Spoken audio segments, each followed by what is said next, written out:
Headlines के साथ।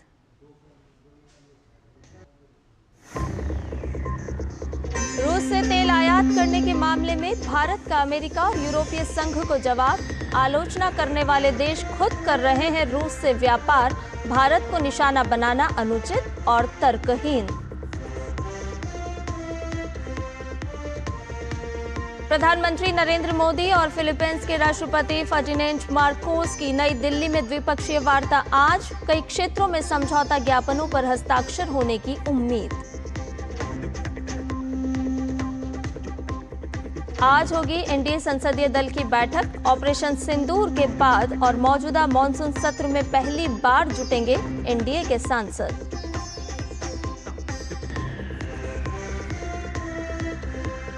ED के सामने उद्योगपति अनिल अंबानी की पेशी आज। दिल्ली हेडक्वार्टर में 17,000 करोड़ रुपए के ऋण धोखाधड़ी और मनी लॉन्ड्रिंग मामले में होगी पूछताछ।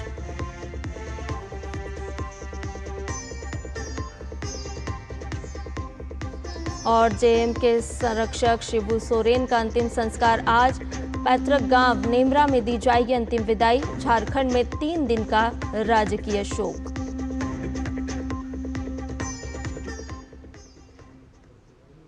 समाचारों को विस्तार से जानते हैं।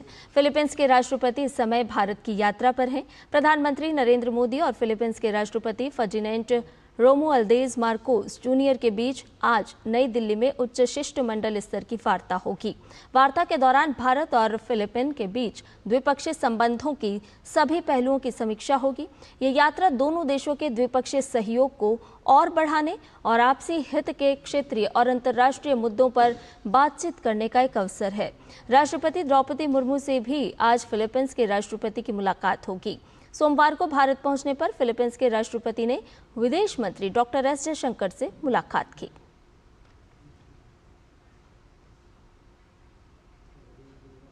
फिलीपींस के राष्ट्रपति मार्कोस की भारत यात्रा भारत फिलीपींस राजनयिक संबंधों की 75वीं वर्षगांठ के अवसर पर हो रही है।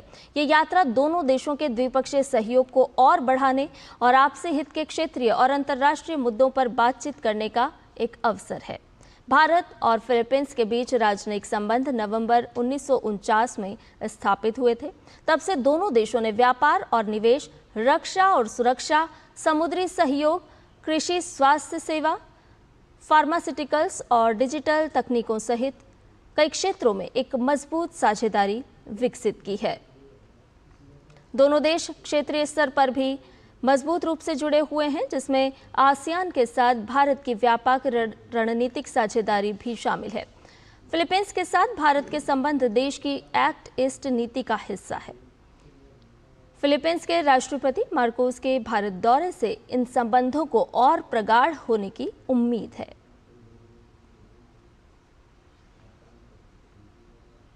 रूस से तेल आयात करने के मामले में अमेरिका और यूरोपीय संघ की तरफ से सवाल उठाए जाने पर भारतीय विदेश मंत्रालय की ओर से आधिकारिक प्रतिक्रिया आई है।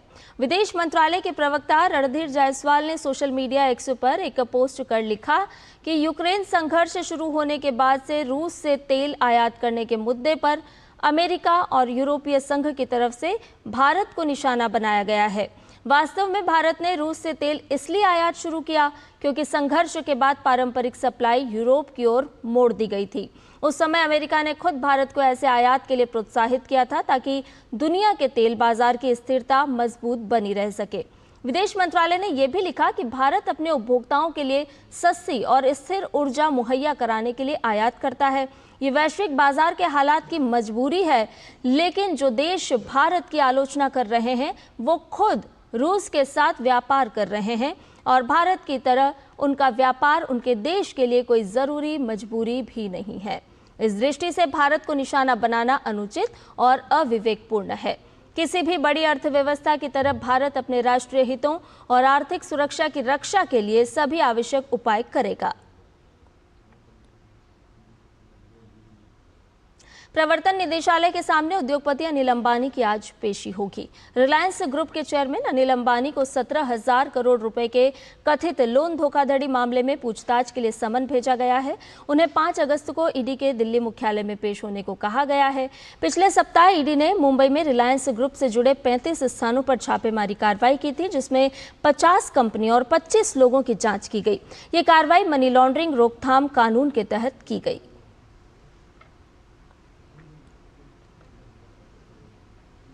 झारखंड मुक्ति मोर्चा के संरक्षक शिबू सोरेन का आज रामगढ़ जिले में उनके पैतृक गांव नेमरा में अंतिम संस्कार होगा। उनके पार्थिव शरीर को कल विशेष विमान से दिल्ली से रांची ले जाया गया, जहां लोग उनके अंतिम दर्शन कर रहे हैं। दोपहर बाद उनका अंतिम संस्कार होगा। बता दें कि झारखंड के पूर्व सीएम शिबू सोरेन का सोमवार को निधन हो गया। वे किडनी की बीमारी से पीड़ित थे और पिछले कुछ दिनों से दिल्ली के सर गंगाराम अस्पताल में उनका इलाज चल रहा था। शिबू सोरेन ने अलग झारखंड राज्य की स्थापना के लिए संघर्ष किया था। 38 साल तक झारखंड मुक्ति मोर्चा के अध्यक्ष रहे। उनके निधन पर झारखंड में 3 दिन का राजकीय शोक है।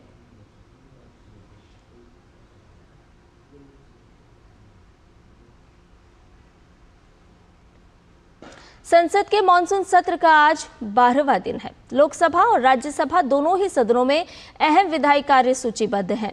लोकसभा में आज 4 विधेयक चर्चा और पारित किए जाने के लिए सूचीबद्ध किए गए हैं।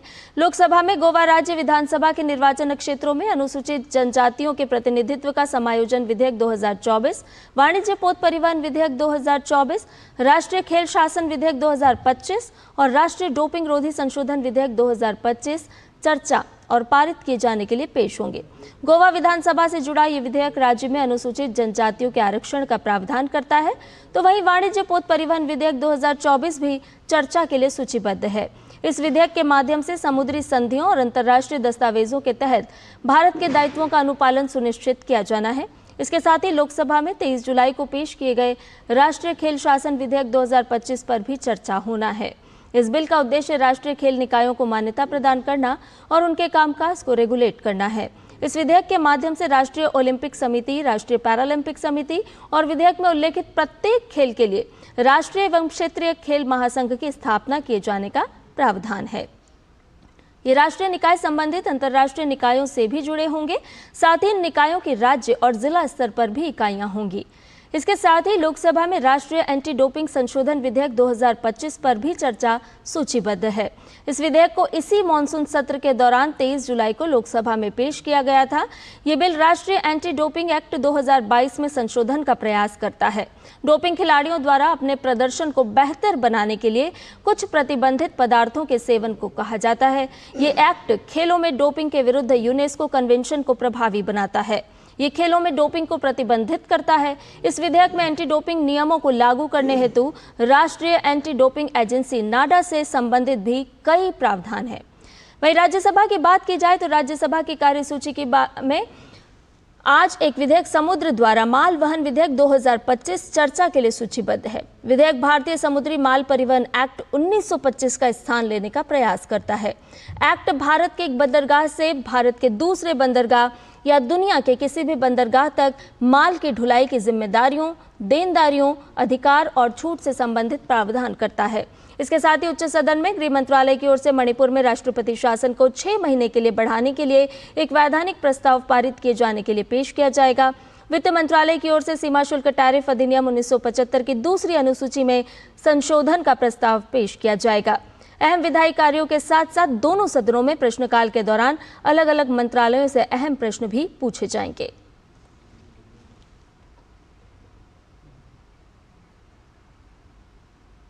और आज की तारीख बहुत महत्वपूर्ण है। 5 अगस्त 2019 को मोदी सरकार ने जम्मू कश्मीर को अनुच्छेद 370 से आजादी का फैसला लिया था। इस दिन अनुच्छेद 370 को निष्प्रभावी कर दिया गया था। इसके साथ ही जम्मू और कश्मीर पुनर्गठन अधिनियम 2019 को संसद में पेश किया गया, जिसे राज्यसभा ने 5 अगस्त और लोकसभा ने 6 अगस्त को पारित किया। राष्ट्रपति रामनाथ कोविंद ने 9 अगस्त 2019 को इसे स्वीकृति दी थी। इस अधिनियम के तहत जम्मू और कश्मीर राज्य को 2 केंद्र शासित प्रदेशों जम्मू और कश्मीर और लद्दाख में विभाजित किया गया। अनुच्छेद 370 को निरस्त होने के बाद जम्मू कश्मीर के विकास कार्यों ने रफ्तार पकड़ ली है। पिछले 6 साल में आतंकवादी घटनाओं में भी गिरावट आई है। शासन, बुनियादी ढांचे एवं नागरिक भागीदारी में भी बड़ा परिवर्तन देखा जा रहा है। गृह मंत्रालय के आंकड़ों के अनुसार वित्त वर्ष 2022-23 तक कुल 92,560 प्रोजेक्ट्स पूरे किए गए, जबकि 2018-19 में ये संख्या सिर्फ 9,229 थी।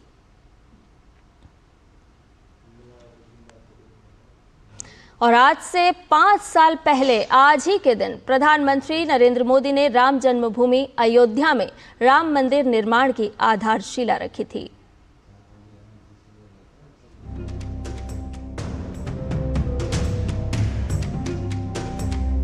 पाँच अगस्त 2020 अयोध्या, उत्तर प्रदेश।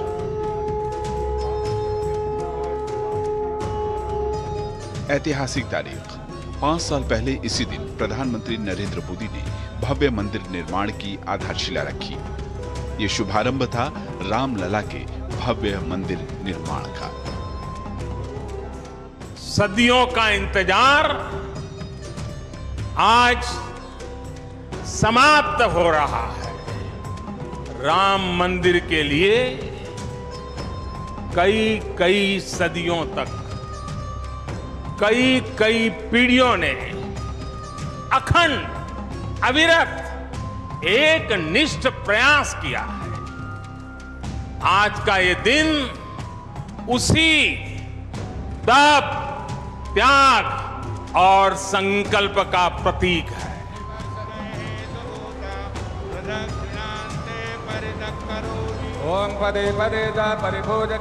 ये वही जन्मभूमि है जो सनातनी मान्यताओं, ग्रंथों और कथाओं में जीवंत है। ये वही भूमि है जहां त्रेता युग में प्रभु श्री राम का जन्म हुआ था।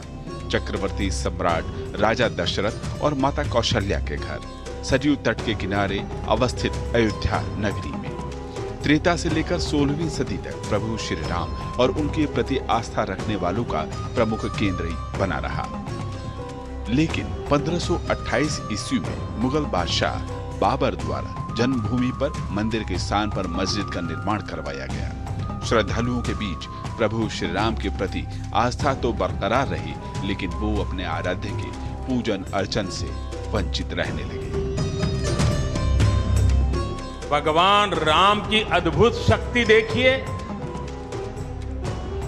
इमारतें नष्ट हो गई, क्या कुछ नहीं हुआ।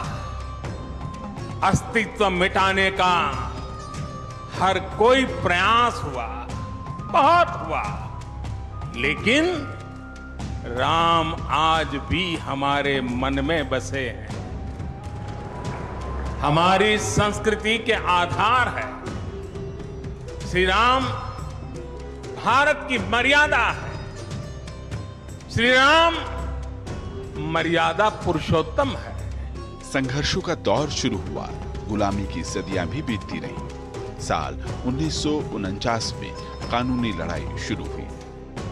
दशकों तक ये चलता रहा। साल 2019 में 9 नवंबर को उच्चतम न्यायालय की 5 सदस्यीय संवैधानिक पीठ ने जन्मभूमि का मालिकाना हक हिंदुओं को सौंप दिया। 500 साल का संघर्ष खत्म हुआ और 5 अगस्त 2020 इतिहास के पन्नों में दर्ज हो गई। प्रधानमंत्री नरेंद्र मोदी ने मंदिर निर्माण की आधारशिला रखी, तो वहीं 22 जनवरी 2024 को मंदिर का लोकार्पण भी किया।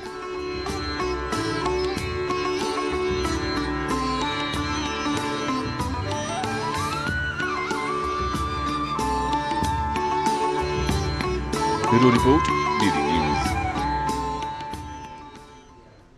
बिहार के बेगूसराय जिले का बदला हुआ नजारा अब किसी स्वप्न लोक से कम नहीं है। सिमरिया में गंगा नदी पर बने नए 6 लेन के पुल और आसपास के रेत के रेगिस्तान में खड़ी ऊंची ऊंची इमारतें बिहार को लेकर गढ़े गए तमाम प्रचलित आशंकाओं को मुंह चिढ़ा रहे हैं। कैसे यहाँ के 6 लेन पुल ने सड़क परिवहन और यातायात को बेहतर बनाने के साथ साथ न्यू बिहार की नींव डाली है, इसका जायजा लिया है हमारे सहयोगी संवाददाता धीरज कुमार ने। बिहार के बेगूसराय जिले में सिमरिया ओटा के बीच गंगा नदी पर 8.15 किलोमीटर का 6 लेन का पुल बनकर तैयार हुआ है। एशिया का सबसे चौड़ा पुल जो उत्तर और दक्षिण बिहार को जोड़ता है। आसपास के 11 जिलों के यातायात और व्यापार को मजबूती देता है। एक समय था कि हम बेगूसराय से 5 घंटे में पहुंचते थे पटना। आज समय है 1.5 पौने 2 घंटा में सिमरिया पुल पर चढ़ते हैं, गोलघाट 1.5 घंटा में पहुंच जाते हैं। सिमरिया कालजयी कवि दिनकर की धरती है। यहीं मिथिला की सीमा समाप्त होती है गंगा की पावन धारा और मां जानकी का धाम। इतना ही नहीं, अंग्रेजों के जमाने में बना प्रमुख व्यापारिक केंद्र।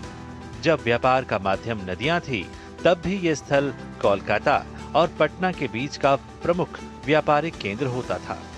गंगा के किनारे रहने के कारण कलकत्ता और पटना सिटी के बीच का ये सबसे महत्वपूर्ण केंद्र बन गया था और बड़ी बड़ी नावें या जहाज़ों के जरिए यहाँ कलकत्ता और पटना सिटी के बीच की जो जगह थी, यहाँ सामान आपूर्ति की जाती थी। कालांतर में जब व्यापार सड़क मार्गों से होने लगे, तब भी सिमरिया व्यापारिक स्थल बना रहा। साल 1959 में गंगा नदी पर राजेंद्र सेतु का निर्माण हुआ। राजेंद्र सेतु ने इस क्षेत्र को औद्योगिक शोहरत दी। तेल शोधक कारखाना, एनटीपीसी और उर्वरक कारखाने खुले। सिमरिया औद्योगिक केंद्र के रूप में फलने फूलने लगा। बाद में राजेंद्र सेतु जर्जर अवस्था में पहुंच गया। व्यापार थम सा गया। सिमरिया पुल बना तो रिफाइनरी का सबसे बड़ा कारखाना खुला, थर्मल पावर स्टेशन बना, फर्टिलाइजर के कारखाने खुले और इस आधार पर इस क्षेत्र का औद्योगिक विकास हुआ। आज सिमरिया पुल की जर्जर अवस्था हो गई।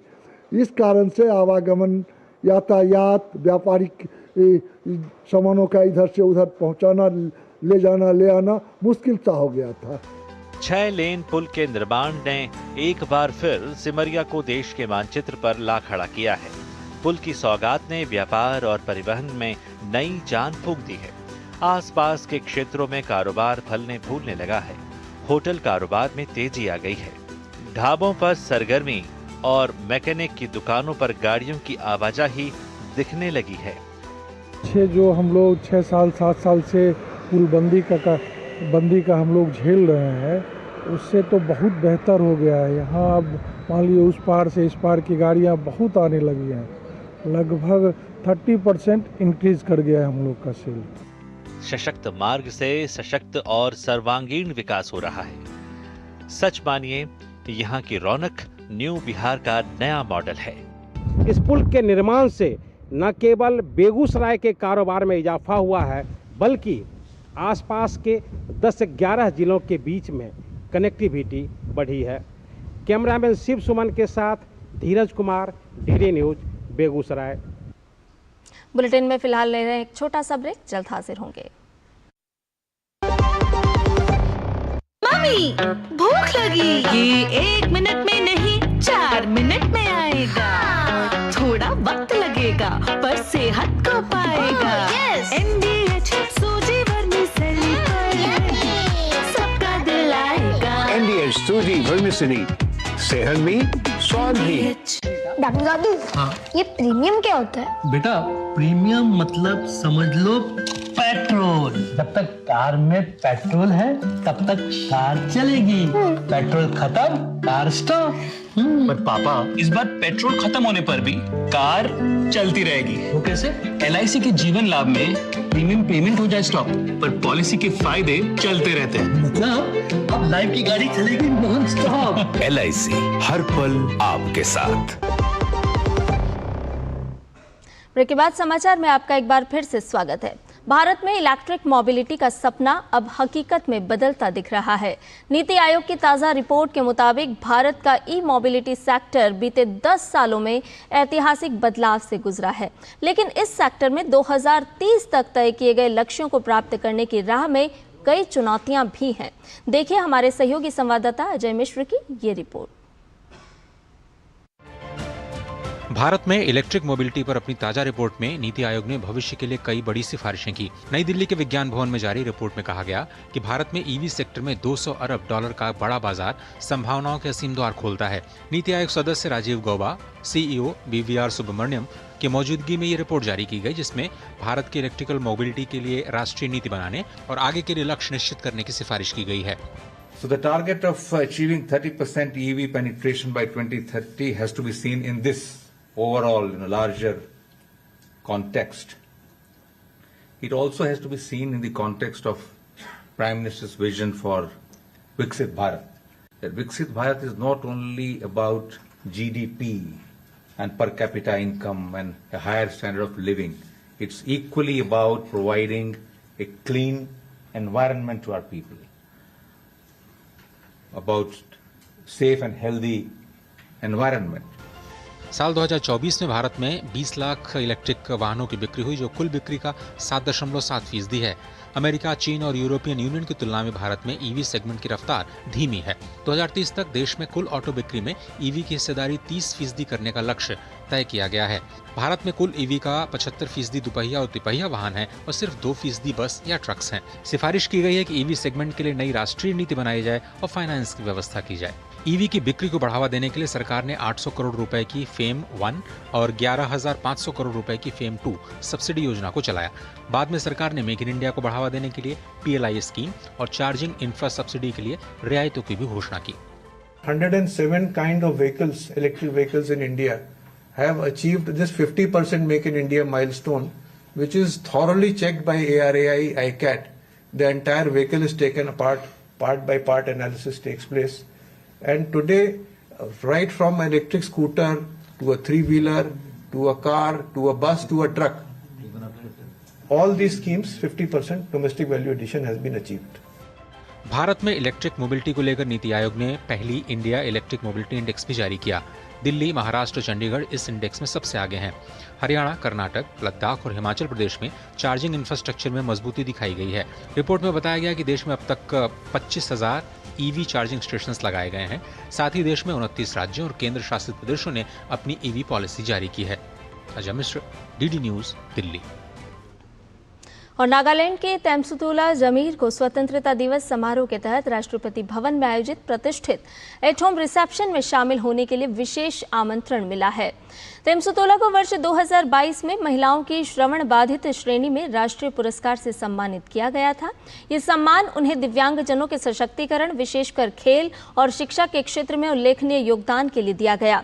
तेमसुतोला चुमोकेदिमा जिले में समग्र शिक्षा अभियान के तहत बधिर बच्चों के लिए होम बेस्ड एजुकेशन देने वाली संसाधन शिक्षा के रूप में कार्यरत हैं। वे उन बच्चों को पढ़ाती हैं जो स्कूल नहीं जा सकते। उन्होंने नागालैंड और भारत का शॉट पुट और बैडमिंटन जैसे खेलों में राज्य और राष्ट्रीय स्तर पर प्रतिनिधित्व किया है।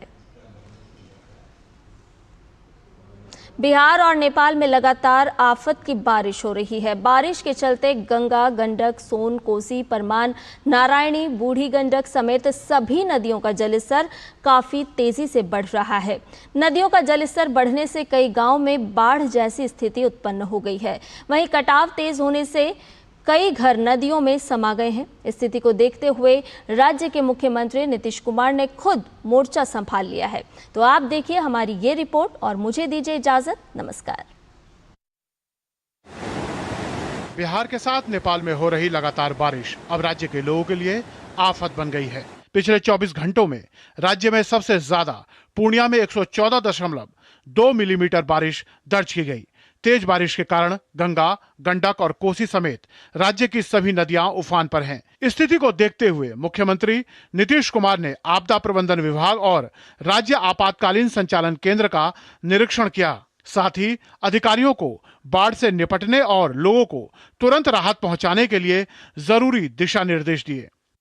बिहार में वर्षा होती है, उससे बाढ़ की स्थिति कम बनती है, लेकिन अगर झारखंड में ज़्यादा वर्षा होती है तो हमारे दक्षिणी बिहार की नदियां जो है वो उफना जाती हैं। अगर नेपाल में वर्षा होती है तो उत्तर बिहार की नदियां जो हैं, गंडक है, घाघरा है, कोसी है या बागमती है, महानंदा तक, इनमें पानी ज़्यादा आता है तो बाढ़ की स्थिति है। गंगा नदी बक्सर से लेकर मुंगेर तक खतरे के निशान से करीब 2.5 फीट ऊपर बह रही है। सोमवार सुबह 6 बजे के रिकॉर्ड के अनुसार पटना के गांधी घाट पर गंगा का पानी खतरे के निशान से 17 सेंटीमीटर ऊपर बह रहा था। गंगा नदी के जलस्तर में वृद्धि होने से बक्सर, भोजपुर, सारण, पटना, वैशाली, मुंगेर, लखीसराय और भागलपुर जिले बाढ़ की चपेट में आ गए हैं।